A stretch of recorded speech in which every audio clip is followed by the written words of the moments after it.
माहौल पूरी तरह बदल जाता है जब सड़क पर घायल हालत में खड़े गुरु की गर्दन पर चाकू रखा होता है। रूहानी डर से कांप उठती है और हर किसी की सांसें थम जाती हैं। लेकिन तभी गुरु ऐसा सच सबके सामने बोल देता है जिसे सुनकर पूरा परिवार सदमे में आ जाता है। तनाव भरे माहौल में गुरु सबके सामने साफ कह देता है कि रूहानी उसकी पत्नी है और दोनों शादी कर चुके हैं। यह सुनते ही वहां मौजूद लोग हैरान रह जाते हैं।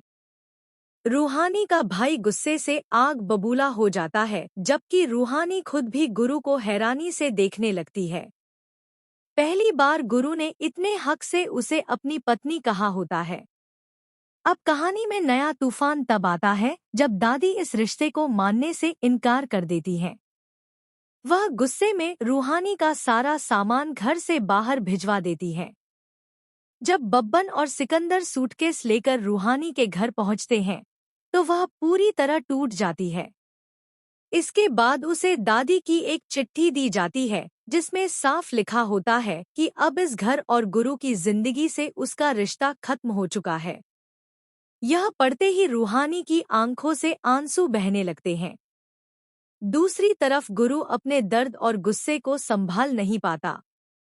वह फाइटिंग क्लब में जाकर खुद को चोट पहुंचाने लगता है। लगातार लड़ते हुए वह हर बार अपने ऊपर झेलता रहता है।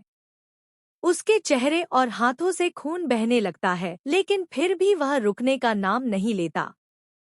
वहां मौजूद लोग भी गुरु की हालत देखकर दंग रह जाते हैं। जैसे ही रूहानी को गुरु के बारे में पता चलता है, वह तुरंत उसके पास पहुंचती है। गुरु को उस हालत में देखकर वह खुद को रोक नहीं पाती और रो पड़ती है। लेकिन तभी गुरु गुस्से में उससे कहता है कि अगर उसे छोड़कर जाना ही था तो वह वापस क्यों आई।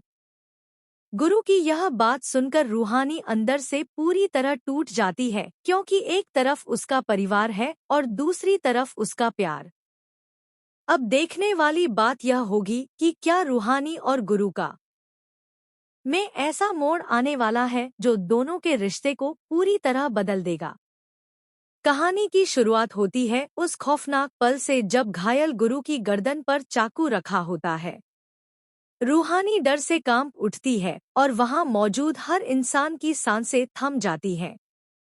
लेकिन तभी गुरु ऐसा सच सबके सामने बोल देता है जिसे सुनकर पूरा परिवार हैरान रह जाता है।